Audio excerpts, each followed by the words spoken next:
गौतम बुद्ध की शिक्षाप्रद कहानी। दोस्तों, एक बार गौतम बुद्ध अपने भिक्षुओं के साथ एक वृक्ष के नीचे बैठ विश्राम कर रहे थे।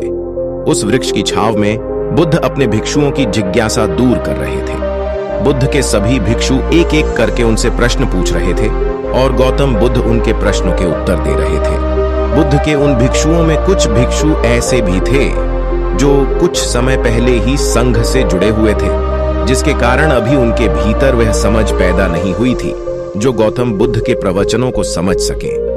गर्मियों का समय था, सूरज अपने चरम पर था और चारों तरफ धूप ही धूप थी।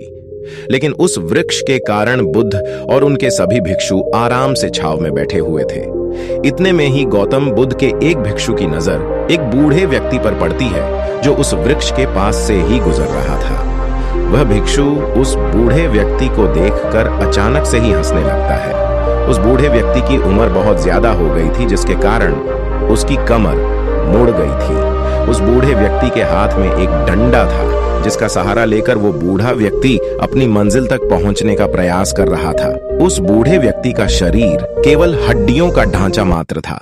अपने भिक्षु को हंसते हुए देख बुद्ध उससे कहते हैं कि मेरे प्रिय भिक्षुओं, कृपा कर हंसो मत, क्योंकि जिस व्यक्ति को देखकर तुम अभी हंस रहे हो वो कोई साधारण व्यक्ति नहीं है, बल्कि वह व्यक्ति इसी क्षण तुम्हारे जीवन को रूपांतरित करने की क्षमता रखता है। जो आज तक मैं तुम्हें सिखा नहीं पाया, वह यह बूढ़ा व्यक्ति तुम्हें सिखा रहा है।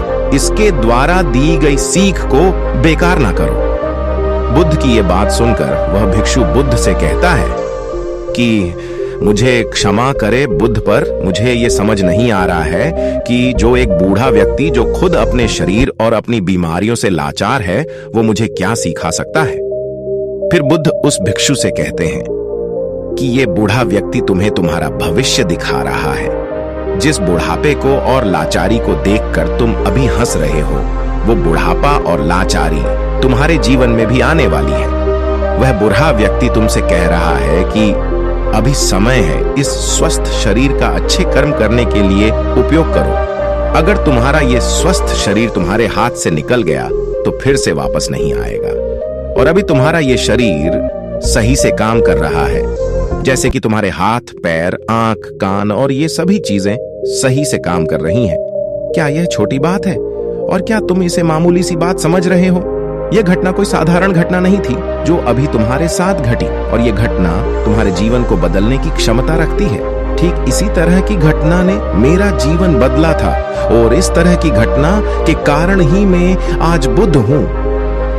फिर वह भिक्षु बुद्ध से कहता है कि क्षमा करें बुद्ध, परंतु मेरे मन में यह विचार ही नहीं आया कि मैं उस बूढ़े व्यक्ति से कुछ सीख सकता हूं।